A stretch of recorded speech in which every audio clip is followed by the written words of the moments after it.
జై శ్రీరామ్ జై శ్రీరామ్ మరి నైట్ టైం వచ్చింది అందుకే ముందుగా ఎందుకంటే వారు మాట్లాడుతుంటే చూడండి ఇలా వాజ్పేయి గారు మన ముందు లేరు మనందరి ప్రియతమ నాయకుడు మనందరి స్ఫూర్తి పదార్థ వారు మాట్లాడుతుంటే వారి పేరు చూస్తుంటే వాజ్పేయి గారు గుర్తొస్తూ ఉంటారు నేను చాలాసార్లు అబ్జర్వ్ చేసిన కాబట్టి వారిలో కూడా మనం అటల్ బిహారీ వాజ్పేయి గారిని చూస్తున్నాం కాబట్టి ముందుగా వారు మాట్లాడి వెళ్ళిపోతారు కాబట్టి మిగతా కార్యక్రమం తయారు చేసుకుంటున్నాను అది ముందుగా సంబిత్ పాత్ర గారిని మాట్లాడవలసిందిగా కోరుతున్నాను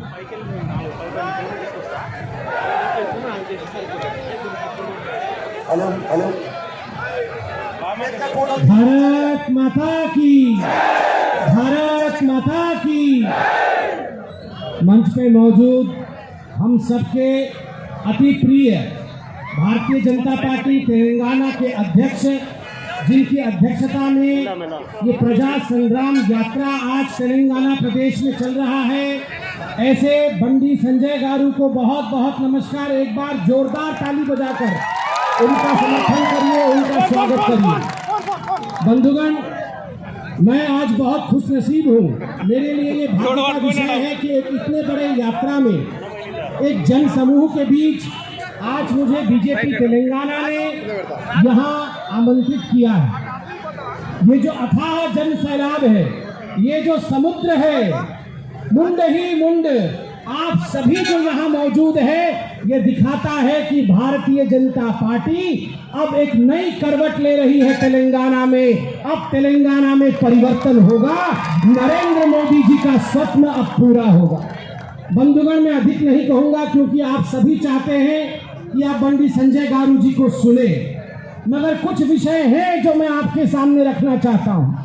मैं कुछ वर्ष पहले असदुद्दीन ओवैसी ने अपने एक भाषण में चैलेंज दिया था कि अरे मोदी जी, अगर हिम्मत है तो 4 मीनार में आकर कैंपेनिंग करो। मगर आज मैं धन्यवाद देना चाहूंगा बंडी संजय गारू का कि ये जो चुनौती था असदुद्दीन ओवैसी का कि 4 मीनार में आके मोदी जी चुनौती स्वीकार करे, एक साधारण गरीब परिवार के, एक साधारण परिवार के लड़के ने, एक साधारण परिवार से आए नेता ने, बंडी संजय गारू जी ने उस चुनौती को मटिया मेट कर दिया है। 28 तारीख को जिस प्रकार का रैली हुआ और जिस प्रकार से दहाड़ा संजय जी ने 4 मीनार से, कहीं न कहीं ओवैसी जी की नींद उड़ गई है। अब ओवैसी जी सो नहीं सकते। बंधुगण, जब 2014 में हमारा यह प्यारा राज्य तेलंगाना निर्मित हुआ था तो क्या स्वप्न था? एक ही स्वप्न था, जनता का राज हो तेलंगाना में, युवकों के लिए नौकरी हो तेलंगाना में और भ्रष्टाचार मुक्त हो तेलंगाना। मैं आज आपसे पूछता हूं, क्या टीआरएस ने जो सरकार बनाई है उसके अंतर्गत भ्रष्टाचार मुक्त हुआ? भ्रष्टाचार मुक्त हुआ क्या? परिवार का राज ही चल रहा है ना? जनता का राज तो नहीं है ना? और तानाशाही भी चल रही है। मुझे आज फ्लाइट में मेरे बगल में तेलंगाना का एक युवक जो दिल्ली से आ रहा था वो बैठा था। उसने मुझे पूछा, आप कहाँ जा रहे हैं? मैंने कहा, मैं बंडी संजय गारू जी के बीजेपी के यात्रा में, प्रजा संग्राम यात्रा में मोइनाबाद जा रहा हूं। तो उसने मुझे एक विषय कहा, उसने कहा मोइनाबाद में जाके आप वहां पूछिएगा कि मुख्यमंत्री केसीआर जी ने कहा था कि 111 जियो हटा देंगे, कि 111 जियो हटा देंगे, मगर हटा नहीं रहे हैं। क्यों नहीं हटा रहे हैं? उन्होंने मुझे कहा, मुझे तो नहीं पता, मगर तेलंगाना के युवक ने मुझे कहा कि उनके सारे रिश्तेदारों ने जमीन खरीदी। माफिया राज चल रहा है यहाँ पर, ऐसा मुझे उसने बताया। ये सच है क्या? उसने मुझे कहा यहाँ जमीन का माफिया है, लैंड माफिया, यहाँ सैंड माफिया है, यहाँ लिकर माफिया है और यहाँ ड्रग माफिया है। बंधुगण, उन्होंने मुझे यह भी कहा कि जहां तक परिवार का संबंध है, बेटा, बेटी, दामाद, सब लोग पॉलिटिकली एम्प्लॉयड है, सबको नौकरी मिली है। बेटी को नौकरी छूट गई थी बीच में, तो एमएलसी बना दिया, फिर से नौकरी मिल गई। बेटा, बेटी, दामाद, केवल बेटा का बेटा अभी छोटा है, वो उसको नौकरी नहीं मिला है, ऐसा मुझे उसने बताया। सही है ना? अच्छा, बाकी सब लोग एम्प्लॉयड है, मगर घर से बाहर निकलो तो जनता अनएम्प्लॉयड है। घर में एम्प्लॉयमेंट, बाहर अनएम्प्लॉयमेंट, ये हाल है। और मुझे पीछे एक महिला बैठी थी, वो साधारण परिवार की महिला थी, फ्लाइट में। उसने मुझे आके कहा, आप संबित जी हैं जो टीवी में आते हैं? मैंने कहा हाँ, मैं संबित पात्रा हूँ, मैं बंडी संजय गारू जी के पास जा रहा हूँ। उन्होंने बोला कि आप टीवी में एक बात बताइए। मैंने क्या बताना है? उन्होंने बोला, मुझे उस दीदी ने बताया कि जब केसीआर जी सरकार में आए थे, उन्होंने कहा था 2 बेडरूम फ्लैट दो, एक भी रूम नहीं मिला, और उनके खुद के पास 1000 बेडरूम का पैलेस है, ऐसा बताया। और सबसे बड़ी बात मेरी बहन ने बताया कि एकमात्र ऐसा चीफ मिनिस्टर है पूरे विश्व में जो कभी सेक्रेटेरिएट नहीं आते हैं, फार्म हाउस में रहते हैं। फार्म हाउस में रहते हैं क्या? तो आज से उनका नाम farm house chief minister, farm house chief minister. ऐसा चीफ मिनिस्टर पूरे विश्व में कहीं नहीं है जो केवल फार्म हाउस में। और एक बार उनसे प्रश्न पूछा गया कि आप सेक्रेटेरिएट क्यों नहीं जाते हैं, तो उन्होंने कहा, मैं जहां रहता हूं वही सेक्रेटेरिएट बन जाता है। मैं एयरपोर्ट में हूं तो एयरपोर्ट सेक्रेटेरिएट बन गया है, मैं कहीं दुकान में हूं तो वो सेक्रेटेरिएट, मैं क्लब में तो वो सेक्रेटेरिएट, मैं फार्म हाउस हूं तो मेरा फार्म हाउस सेक्रेटेरिएट बन गया। ये क्या राजा रजवाड़ा चल रहा है? कोई बोल रहा है बार बहुत बार चलता है, वो तो मुझे नहीं पता, मगर लिकर माफिया के बारे में मुझे पता है, मैंने पढ़ा है, अभी फ्लाइट में पढ़ा है। जब सरकार नई बनी थी 2000, मात्र 4000 करोड़ का था, और अभी बताया जा रहा है लिकर रेवेन्यू स्टेट का बढ़ करके 22000 करोड़, 5 से 6 गुना बढ़ गया है।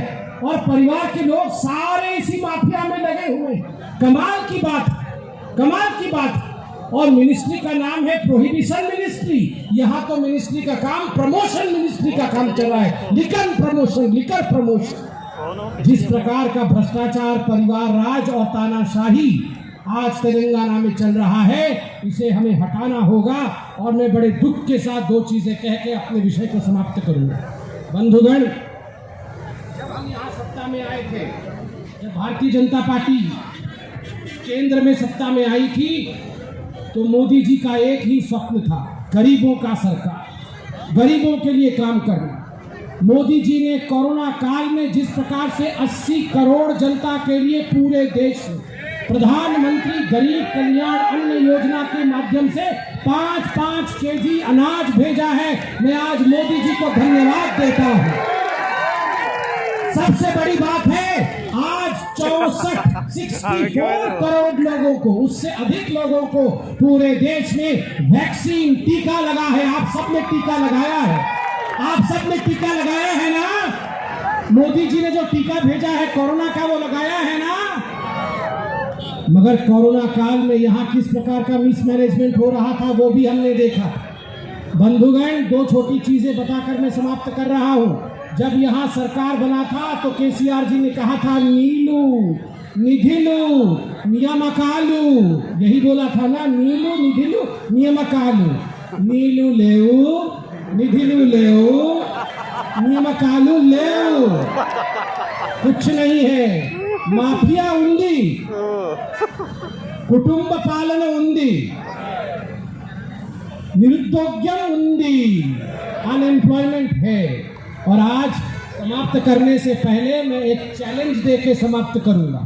ये मेरे दिल के करीब का विषय है। बंधुगण, ये जो असउद्दीन ओवैसी है, किस प्रकार से देश को बांटा जा सकता है, उसकी पूरी राजनीति वो करते हैं। शंखनाद तो चार, और बंडी संजय गारू अपने हर बैठक में एक विषय को ले रहे हैं। 17 सितंबर को लिबरेशन डे, ये हैदराबाद, भाग्यनगर, भाग्य लक्ष्मी जी के चरणों में आज अगर हम मौजूद हैं तो वो सरदार वल्लभ भाई पटेल जी के लिए मौजूद हैं। एक बार जोरदार करतल ध्वनि सरदार वल्लभ भाई पटेल के लिए होगा। और जिस प्रकार से 17 सितंबर को ये लिबरेशन हुआ था, प्रत्येक भारतीय का ये कर्तव्य है, प्रत्येक तेलंगाना वासी, हैदराबाद वासी का ये कर्तव्य है कि इस 17 सितंबर लिबरेशन डे को ये धूमधाम से मनाए। और जिस प्रकार 14 अगस्त को मोदी जी ने कहा कि विभाजन दिवस के रूप में हमें याद रखना है, हमें स्मरण रखना है कि विभाजन हुआ था, ठीक उसी प्रकार हैदराबाद और तेलंगाना के प्रत्येक निवासी को ये याद रखना है कि 17 सितंबर को लिबरेशन डे है। और मैं चैलेंज देता हूं मुख्यमंत्री को कि मुख्यमंत्री जी, आपने वादा किया था कि आप सत्ता में आएंगे, तेलंगाना राज्य बनेगा तो आप लिबरेशन डे मनाएंगे। वो कौन है जिसके डर से आप लिबरेशन डे नहीं मनाते? वो कौन है जिसके डर से आप लिबरेशन डे नहीं मनाते हैं? मैं चैलेंज करता हूं, 17 सितंबर आ रहा है, आप लिबरेशन डे बनाइए, नहीं तो लिबरेशन डे बंडी संजय गारू और भारतीय जनता पार्टी मनाएगी। क्योंकि हम राष्ट्रवादी हैं, भारत मां के साथ सदैव खड़े थे, खड़े हैं और खड़े रहेंगे। इतना ही कह के मैं अपने वक्तव्य को समाप्त करूंगा और आप सभी से और बंडी संजय जी से मैं अनुमति लूंगा, क्योंकि मेरे फ्लाइट का समय हो रहा है। एक मीटिंग भी, एक बैठक भी है दिल्ली में। मेरे साथ दोनों मुट्ठी बांध करके बोलिए, भारत माता की, भारत माता की, भारत माता की। बहुत बहुत धन्यवाद, बहुत बहुत अभिनंदन।